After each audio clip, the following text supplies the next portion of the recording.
Welcome to back educational brain. आप सभी को नमस्कार। समकालीन भारत एवं शिक्षा,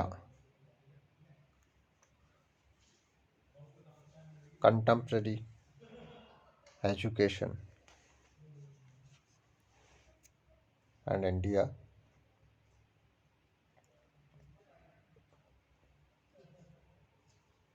बीएड प्रथम वर्ष का यह टॉपिक यूनिट फर्स्ट में। आज के इस वीडियो के अंतर्गत हम शिक्षा का कॉन्सेप्ट, शिक्षा की अवधारणा क्या है, शिक्षा का अर्थ एवं परिभाषाएं जो भिन्न भिन्न शिक्षा शास्त्रियों द्वारा दी गई, जिसके माध्यम से शिक्षा का संकुचित एवं व्यापक अर्थ और साथ ही साथ शिक्षा की प्रकृति के बारे में भी प्रतिक्रिया स्वरूप में अध्ययन करेंगे। तो आइए चलते हैं।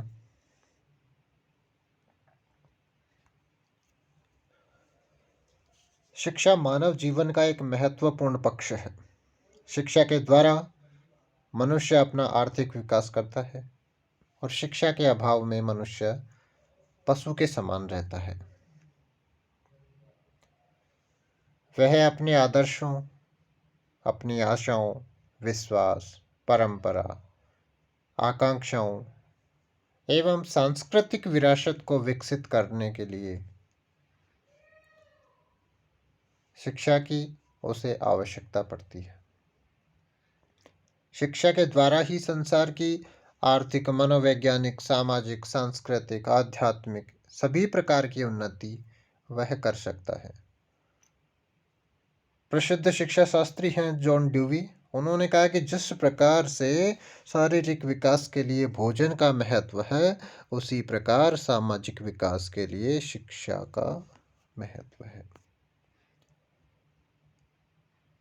एक पंक्ति में उन्होंने बहुत अच्छी बात शिक्षा के लिए बताई है कि जिस प्रकार से हमारा जो शरीर है उसके विकास के लिए भोजन का महत्व है, ठीक उसी प्रकार हमारे सामाजिक विकास के लिए शिक्षा का है। यानी जब तक हम अपना शरीर का विकास करेंगे, उसके लिए एनर्जी की आवश्यकता होगी, ऊर्जा की आवश्यकता होगी, और ऊर्जा हमें भोजन से प्राप्त होगी। और हमें अगर सामाजिक विकास हमारा करना है तो उसके लिए हमें शिक्षा की आवश्यकता होगी। इसी तरीके से प्रमुख दार्शनिक हैं जॉन लॉक। उन्होंने कहा कि पौधों का विकास कृषि के द्वारा और मनुष्य का विकास शिक्षा के द्वारा होता है। एडम्स महोदय हैं, वो ये कहते हैं कि शिक्षा एक ऐसी सुनियोजित प्रक्रिया है जिसमें एक व्यक्तित्व ज्ञान के द्वारा दूसरे व्यक्तित्व को उसके विकास हेतु प्रभावित करता है। कैसे? यानी एक व्यक्ति अगर शिक्षित है परिवार में, तो वह पूरे परिवार को शिक्षित कर सकता है, पूरे परिवार का फ्यूचर अच्छा कर सकता है। वह अपने बच्चों का पालन पोषण, उनका पोषण बहुत अच्छे तरीके से कर सकता है। इसलिए अपना जो उसका व्यक्तित्व का ज्ञान है वह दूसरे व्यक्तियों तक, परिवार में अपने चाचा हैं, भाई हैं, छोटे बड़े, बहनें हैं, बेटे बेटियां हैं, उन सब में अपना जो ज्ञान है वो उनके व्यवहार में परिवर्तन करेगा, उनके ज्ञान में वृद्धि करेगा। इसलिए एडम्स महोदय कहते हैं कि शिक्षा एक ऐसी सुनियोजित प्रक्रिया है जिसमें एक व्यक्तित्व ज्ञान के द्वारा दूसरे व्यक्तित्व को उसके विकास हेतु प्रभावित करता है। अब हम बात करते हैं शिक्षा के शाब्दिक अर्थ की। Meaning of education. देखिए, शिक्षा शब्द संस्कृत के शिक्ष धातु से बना है, जिसका अर्थ सीखना अथवा सिखाना होता है। अंग्रेजी में हम बात करें, शिक्षा को एजुकेशन कहते हैं, और एजुकेशन शब्द की जो उत्पत्ति है वो लैटिन भाषा के एजुकेटम शब्द से हुई है, जिसका अर्थ होता है शिक्षित करना। अब एजुकेटम शब्द भी दो शब्दों से मिलकर के बना हुआ है, ई प्लस ड्यूको, जहाँ पर ई का अर्थ होता है भीतर, अंदर से, और ड्यूको का मतलब होता है बाहर निकालना। इस प्रकार से एजुकेशन अथवा शिक्षा का अर्थ क्या हुआ? अंतः शक्तियों का बाहर की ओर विकास करना। यानी शिक्षा का अर्थ आंतरिक जो शक्तियां हैं, आंतरिक जो गुण हैं, उनका विकास करना है। अब हम बात करते हैं शिक्षा की परिभाषाएं। सुकरात महोदय कहते हैं कि शिक्षा का तात्पर्य समाज के उन सर्वमान्य विचारों को प्रकट करने से है जो प्रत्येक व्यक्ति के मस्तिष्क में निहित होती है। यानी शिक्षा का तात्पर्य, शिक्षा का उद्देश्य संसार में वे सभी विचार जो सब लोग मानते हैं उनको प्रकट करने से है, जो कहाँ रहते हैं? व्यक्ति के मस्तिष्क में, उसके दिमाग में चलते रहते हैं। उन विचारों को सबके सामने प्रकट करना, यह कार्य कौन करता है? शिक्षा करती है। प्लेटो महोदय कहते हैं, शिक्षा से मेरा तात्पर्य उस प्रशिक्षण से है जो अच्छी आदतों के द्वारा बच्चों में अच्छी नैतिकता का विकास कर सके।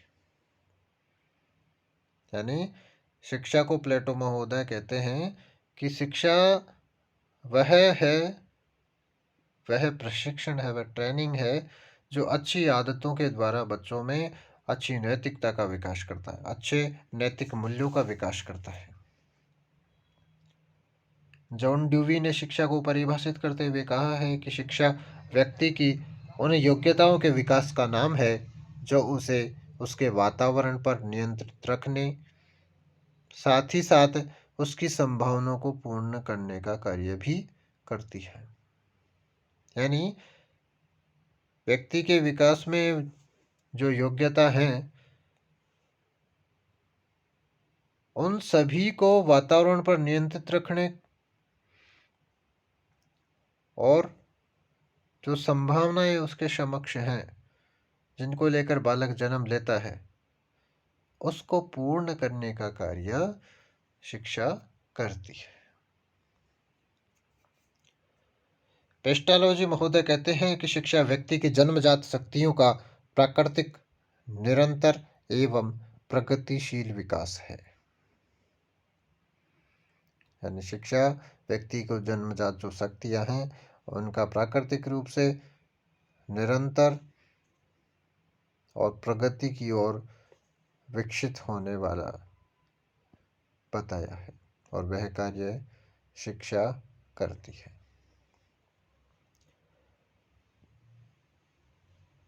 इसी तरीके से भारतीय संप्रत्य है, इंडियन जो कॉन्सेप्ट है, उसके हिसाब से भी शिक्षा को परिभाषित किया गया है, जिसमें शंकराचार्य महोदय कहते हैं कि शिक्षा स्वयं की अनुभूति है।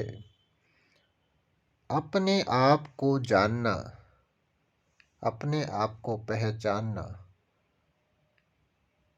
मैं कौन हूँ, मेरे अंदर कितनी असीम शक्तियाँ हैं, क्या मैं यह कार्य कर सकता हूँ। इस प्रकार अपने आप को जानना ही क्या है? शिक्षा है।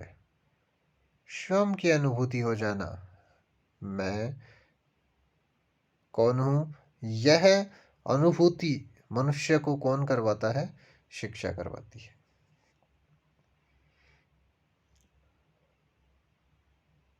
इस तरीके से सार रूप में हम कहें तो बहुत सारे जो विद्वान हैं, शिक्षा शास्त्री हैं, उन्होंने शिक्षा को परिभाषित किया है, वो आपने पढ़ा। तो सार रूप में हम ये कह सकते हैं कि शिक्षा एक उद्देश्यपूर्ण, गतिशील, सतत व सामाजिक प्रक्रिया है जिसके द्वारा मनुष्य की जन्मजात शक्तियों का विकास किया जाता है और जिसके परिणाम स्वरूप व्यक्ति अपने बाह्य जीवन में अच्छे ढंग से, अच्छे तरीके से समायोजन स्थापित करने में समर्थ होता है। यानी शिक्षा व्यक्ति और समाज दोनों के लिए ही अत्यंत आवश्यक एवं महत्वपूर्ण है। यानी सार रूप में एक पंक्ति में अगर शिक्षा को परिभाषित करें तो शिक्षा क्या है? मानव व्यवहार का परिशोधन है। एजुकेशन इज द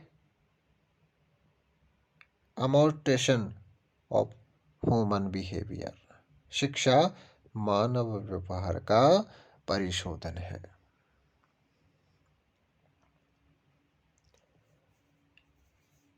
अब हम देखते हैं शिक्षा का संकुचित अर्थ।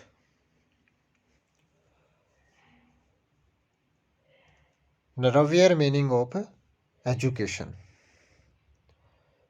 संकुचित अर्थ के अनुसार हम देखें तो शिक्षा का अभिप्राय, शिक्षा का मतलब या शिक्षा का अर्थ बालक को शिक्षालय में प्रदान की जाने वाली शिक्षा से है। या मैं यूं कहूं, जब बालक को पूर्व निश्चित योजना द्वारा, वयस्क वर्ग द्वारा, निश्चित पद्धतियों के द्वारा निश्चित प्रकार का ज्ञान प्रदान किया जाता है तो उसे शिक्षा कहते हैं।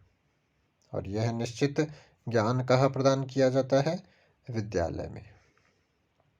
यहाँ पर शिक्षा विशेष विद्यालय होता है, विशेष विद्यालय में प्रदान की जाती है। विशेष शिक्षण या अध्यापन कार्य करवाया जाता है।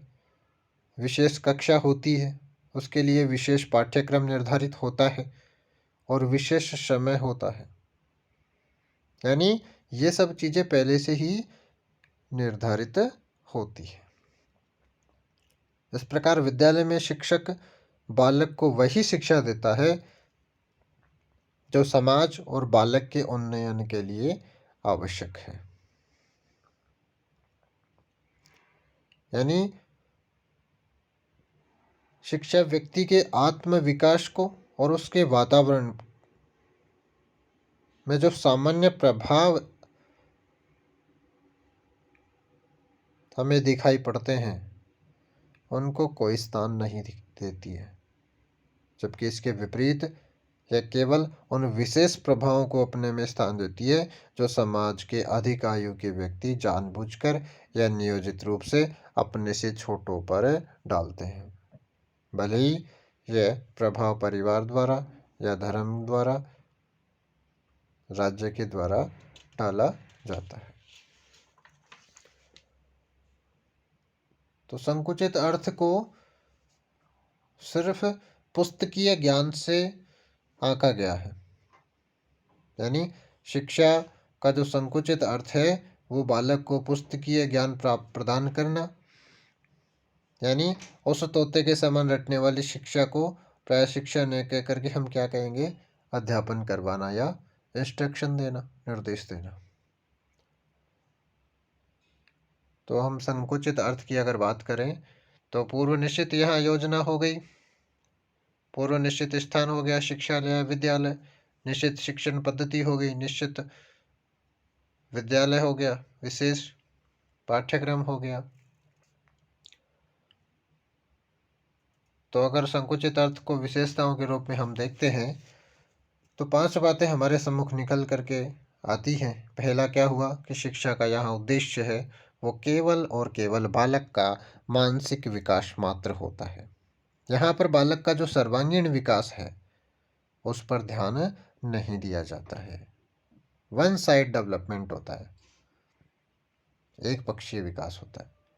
दूसरा, संकुचित अर्थ में हम शिक्षा को देखें तो शिक्षा का केंद्र जो होता है, सेंटर जो होता है, वो क्या होता है? टीचर होता है, शिक्षक होता है, जो अपने ज्ञान को छात्रों के मस्तिष्क में बिठाने का प्रयास करता है। तीसरा, शिक्षा का जो पाठ्यक्रम होता है या शिक्षा देने का जो विषय होता है, कक्षा होती है, पाठ्य पुस्तकें होती हैं, हमारी जो टेक्स्ट बुक होती हैं, ये सभी पूर्व निश्चित होते हैं। इसके अलावा जो शिक्षण विधियाँ होती हैं, वे भी पूर्व नियोजित होती हैं। शिक्षा का जो स्थान होता है, वह भी पूर्व नियोजित होता है, अर्थात विद्यालय में शिक्षा प्रदान की जाती है। अब हम शिक्षा का व्यापक अर्थ देखते हैं।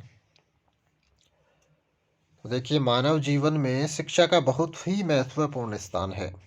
बिना शिक्षा के मनुष्य का जीवन व्यर्थ है। शिक्षा के माध्यम से ही मनुष्य का विकास संभव है। शिक्षा के माध्यम से ही मनुष्य एक सामाजिक प्राणी के रूप में रह सकता है। मनुष्य के सर्वांगीण विकास के लिए ही अति आवश्यक है, और यह जीवन पर्यंत चलने वाली प्रक्रिया है। तो एक पंक्ति में अगर मैं शिक्षा के व्यापक अर्थ को समझूं, तो शिक्षा क्या है? जीवन है, और जीवन ही शिक्षा है।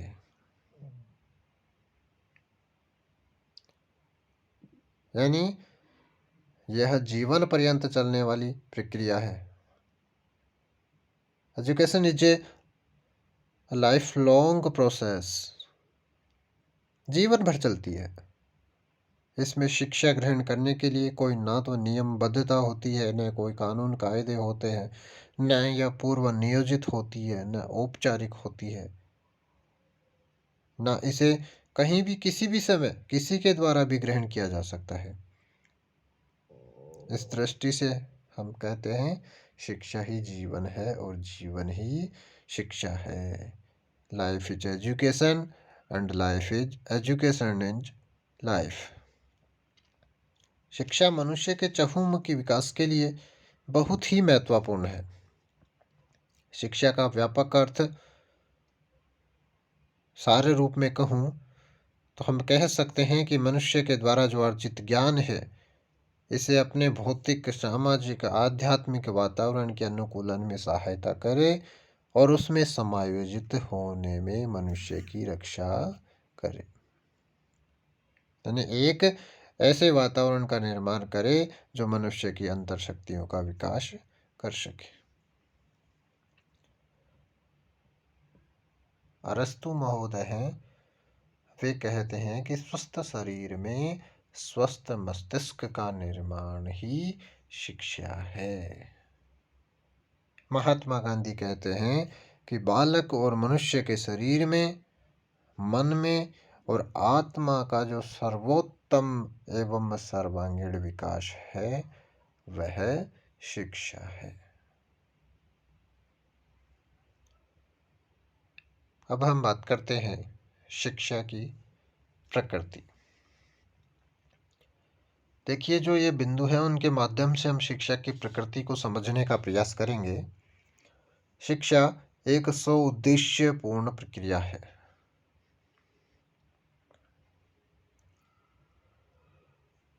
यानी शिक्षा का कोई न कोई उद्देश्य अवश्य होता है। यह अचेतन नहीं है, बल्कि सचेतन प्रक्रिया है, कॉन्शियस प्रोसेस है, पर्पजीव प्रोसेस है। इसका उद्देश्य होता है, बिना उद्देश्य के शिक्षा नहीं होती। यानी हम कोई भी कोर्स कर रहे हैं, मान लीजिए आप एसटीसी कर रहे हैं, आप बीएड कर रहे हैं, आप नर्सिंग कर रहे हैं,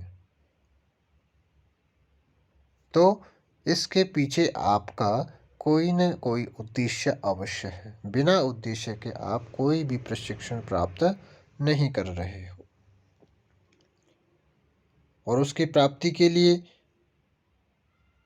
सोच विचार कर प्रयास किए जाते हैं।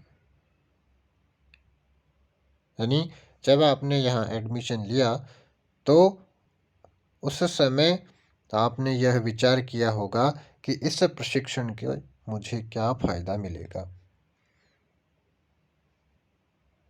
इस प्रकार हम विचार करते हैं तो उसका रिजल्ट हमारे सम्मुख होता है कि इस प्रशिक्षण को प्राप्त करने के बाद में हम क्या बनेंगे, टीचर बनेंगे। तो उसका उद्देश्य हुआ ना। यानी दूसरे शब्दों में मैं कहूँ, शिक्षा निश्चित उद्देश्य, पाठ्यक्रम, निश्चित शिक्षण विधि के द्वारा सोच समझकर प्रदान की जाती है और प्राप्त भी की जाती है, जिसमें व्यक्ति का भी और समाज का भी दोनों का हित ही ध्यान में रखा जाता है। इस प्रकार जो दी जाने वाली शिक्षा है वह प्रयोजन युक्त है और सचेतन होती है।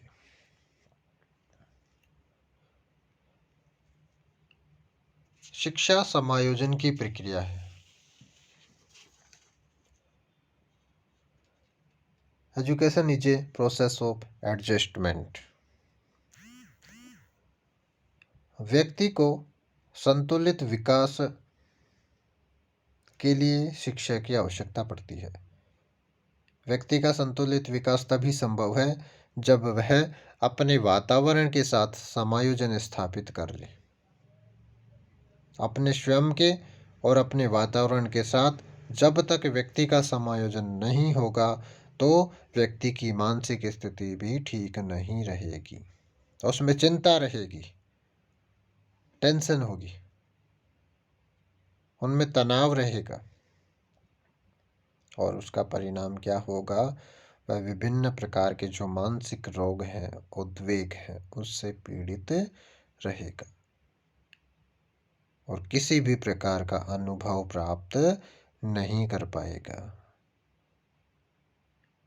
इसलिए शिक्षा के द्वारा बालक के पर्यावरण के साथ, परिवार के जो व्यक्ति हैं, सदस्य हैं, उनके साथ, विद्यालय में अपने सहपाठियों के साथ, अपने पड़ोसियों के साथ समायोजन करने की जो शक्ति है वह विकसित करने का कार्य शिक्षा करती है। इससे वह मानसिक जो संघर्ष है उससे बचता हुआ अपना संतुलित विकास कर सकता है। इसलिए हम कह सकते हैं कि शिक्षा क्या है, समायोजन की प्रक्रिया है, हमें समायोजन करना सिखाती है। अगला है शिक्षा अंतः शक्तियों का सर्वांगीण विकास है। Education is the all round development of inner powers. शिक्षा बालक में अंतर्निहित जो शक्तियां हैं उनका विकास मात्र नहीं होती है, साथ में यह उसका सर्वांगीण एवं पूर्ण विकास करती है। आधुनिक युग में जब से शिक्षा मनोविज्ञान का महत्वपूर्ण स्थान हुआ है, पहले शिक्षा का जो मनोविज्ञान था वो चेतना का विज्ञान था, लेकिन वर्तमान में व्यवहार का विज्ञान है। यानी बालक जो व्यवहार करता है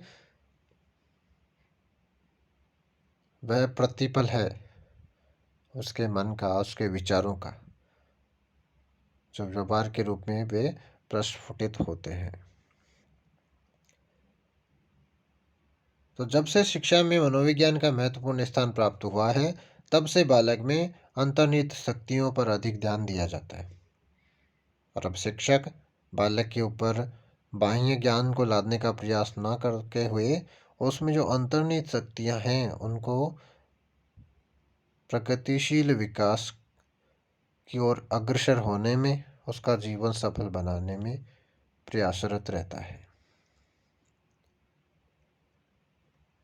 एडिशन महोदय कहते हैं कि शिक्षा वह प्रक्रिया है जिसके द्वारा मनुष्य में निहित शक्तियों का, मनुष्य में निहित गुणों का दिग्दर्शन होता है, जिससे शिक्षा के बिना अंदर से बाहर निकालना नितांत असंभव होता है। यानी शिक्षा मनुष्य की जो अंतर्निहित शक्तियाँ हैं उनको बाहर निकालने का कार्य करती है। अगला है शिक्षा विकास की प्रक्रिया है। Education is the process of development. प्रत्येक बालक व व्यक्ति कुछ जन्मजात शक्तियों व संभावनाओं को लेकर जन्म हो लेता है। जब बालक जन्मता है तो कुछ तो जन्मजात शक्तियाँ उसकी होती हैं, गॉड गिफ्टेड होती हैं, और कुछ संभावनाएं होती हैं, उनको वह लेकर के जन्म होता है। सामाजिक वातावरण में बालक की जो शक्तियाँ हैं उनका विकास होता है। समाज में रहते हुए अनेक नए अनुभव प्राप्त करता है और उन अनुभवों से वह अपने व्यवहार में परिवर्तन करके अपना विकास करता है। जिस बालक को जितने अधिक अनुभव प्राप्त होते हैं उतने ही विकास में उसकी वृद्धि अधिक होती है। जितना ज़्यादा एक्सपीरियंस बालक को होगा तो उसका विकास भी उतना ही अधिक अच्छे से हो पाएगा। और परिवर्तन की जो यह क्रिया है वो शिक्षा कहलाती है। इसलिए हम कह सकते हैं कि शिक्षा विकास की प्रक्रिया है। शिक्षा एक प्रगतिशील परिवर्तन है। Education is a progressive change. शिक्षा द्वारा व्यक्ति अपनी क्षमताओं आदि का प्रयोग करते हुए कुछ न कुछ सीखता रहता है। सीखने के परिणाम स्वरूप उसके व्यवहार में, अनुभव में प्रगतिशील परिवर्तन आते रहते हैं। एक सामाजिक प्राणी है और सामाजिक प्राणी होने के नाते व्यक्ति को अपनी जो मूल प्रवृत्ति है उसके व्यवहार में परिवर्तन करना भी आवश्यक होता है, ताकि वह समाज में एक सरल और शिक्षित व्यक्ति के नाम से जाना जा सके। कनिंघम महोदय हैं, वो कहते हैं कि समाज और व्यक्ति दोनों के लिए शिक्षा ही एकमात्र ऐसा माध्यम है जो परिवर्तन को लाता है। यानी शिक्षा के द्वारा ही समाज और व्यक्ति परिवर्तित हो सकते हैं। व्यक्ति अपने आप में परिवर्तन ला सकता है और समाज में भी परिवर्तन ला सकता है। अगला है शिक्षा का अर्थ केवल विद्यालय में प्रदान किए जाने वाले ज्ञान से नहीं है। यानी केवल और केवल ओनली टू स्कूल नॉलेज नहीं, केवल शिक्षा विद्यालय में प्रदान किए जाने वाला ज्ञान ही नहीं है। अधिकांश लोग शिक्षा का संकुचित अर्थ लगाते हैं, जो हमने पूर्व में पढ़ा कि उसके लिए विद्यालय की आवश्यकता होती है। फिक्स पूर्व नियोजित शिक्षण विधि, पाठ्यक्रम, क्लास, टीचर होते हैं। किंतु वास्तविकता यह है कि शिक्षा विद्यालय तक ही क्या सीमित होती है? नहीं। तो साथ साथ बालक पर जो जो तत्व प्रभाव डालते हैं, चाहे वो जीव हैं, चाहे जंतु हैं, चाहे निर्जीव वस्तुएं हैं, चाहे मनुष्य हैं, चाहे बालक है, वे सभी शिक्षा के क्षेत्र के अंतर्गत आते हैं। मनुष्य के शरीर, मनुष्य के लिए संसार के जो समस्त प्राणी हैं वो शिक्षण का कार्य करते हैं।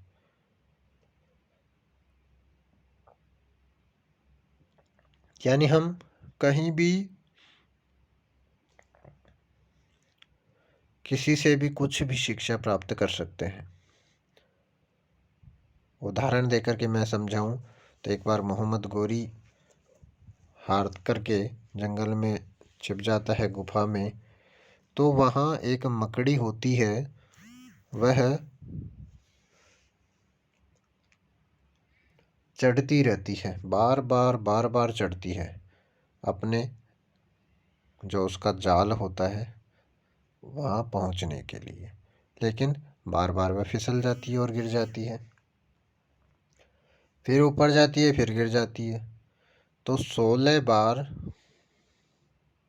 वह मकड़ी अपने जाल तक पहुँचने के लिए चढ़ती है और 16 बार ही गिरती है, लेकिन 17वीं बार फिर प्रयास करती है वो और अपने जाल तक पहुँच जाती। अब यहाँ से मोहम्मद गोरी सारा बैठा बूठा जो ये वृत्तांत था उसको देख रहा होता है। दे लास्ट में वह सोचता है, विचार करता है, निश्चय करता है कि जब एक मकड़ी 16 बार रेगुलर प्रयास करके 17वीं बार में जीत सकती है तो मैं इंसान हूँ, मैं क्यों नहीं। तो वहाँ पर वो सीखता है बार बार प्रयास करने से सफलता एक ना दिन अवश्य मिलती है। और हुआ यही, मोहम्मद गोरी बाद में विजयी होता है। तो हम किसी भी समय शिक्षा ग्रहण कर सकते हैं। मनुष्य के लिए संसार के समस्त जो प्राणी होते हैं वो शिक्षण का कार्य करते हैं। अगला है, शिक्षा एक द्विमुखी प्रक्रिया है। Education is two dimensions process. हमें यह समझ लेना चाहिए कि केवल शिक्षक ही सक्रिय होकर बालक के मस्तिष्क में ज्ञान भरने का प्रयास नहीं करता है, बल्कि वास्तविकता यह है कि इस प्रक्रिया में शिक्षक और विद्यार्थी दोनों को परस्पर सक्रिय सहयोग करना पड़ता है। अगर एक व्यक्ति सक्रिय रहेगा तो उसके ऊपर से ही जाएगा दूसरा। टीचर खाली एक्टिव है, वो अपना लेक्चरर दे रहा है, बच्चा अगर सक्रिय नहीं है, निष्क्रिय हो रहा है, रुचि नहीं ले रहा है, तो जो टीचर ने पढ़ाया है वह ज्ञान बच्चे के मस्तिष्क के ऊपर से ही गुजर जाएगा, वह उसको समझ नहीं आएगा। समझ कब आएगा? जब टीचर जैसे बता रहा है वैसे ही बराबर योगदान बच्चा उस क्लास में ले रहा है। इसलिए शिक्षा क्या है? द्विमुखी प्रक्रिया है। एडम्स महोदय इस बात की पुष्टि करते हैं और कहते हैं कि शिक्षा एक द्विमुखी प्रक्रिया है जिसमें एक व्यक्ति दूसरे के विकास के परिवर्तन के लिए कार्य करता है। अगला है, शिक्षा एक त्रिध्रुवी प्रक्रिया है। Education is a tripolar process. John Dewey कहते हैं कि शिक्षा एक त्रिध्रुवी प्रक्रिया है। त्रिध्रुवीय पैसे, शिक्षा के 3 अंग होते हैं। एक होता है शिक्षक, दूसरा बालक और तीसरा पाठ्यक्रम। यानी शिक्षक और बालक के साथ साथ में पाठ्यक्रम भी शिक्षा का एक महत्वपूर्ण अंग होता है। शिक्षक और बालक दोनों के बीच में जो बातचीत होती है वह किसको लेकर के होती है? पाठ्यक्रम को लेकर के। इसलिए पाठ्यक्रम भी महत्वपूर्ण स्थान रखता है। पाठ्यक्रम का अर्थ केवल पुस्तकीय ज्ञान से न होकर के उन सब विचारों से, उन सब भावों से, उन सभी मान्यताओं से, उन सभी अनुभवों से होता है जिनसे बालक का सर्वांगीण विकास और समाज का हित होता है। पाठ्यक्रम ही वह महत्वपूर्ण बिंदु है जो शिक्षक और बालक दोनों बिंदुओं को मिलाता है। इसलिए शिक्षा क्या है? त्रिमुखी प्रक्रिया है। शिक्षा आजीवन चलने वाली प्रक्रिया है। नेक्स्ट क्या है? Education is A life long process. आजीवन चलती है, जीवन पर्यंत अनवरत रूप से चलती रहती है। व्यक्ति सदैव कुछ न कुछ अनुभव प्राप्त करता रहता है और इन्हीं अनुभवों से वह कुछ न कुछ सीखता है। और इससे स्पष्ट है कि शिक्षा कोई ऐसी प्रक्रिया नहीं है जो एक निश्चित अवधि अथवा विद्यालय जीवन में ही समाप्त हो जाए। यह तो बिना समाप्त हुए चलती रहती है। इसलिए शिक्षा को एक निरंतर चलने वाली प्रक्रिया, कंटिन्यूअस प्रोसेस कहा जाता है।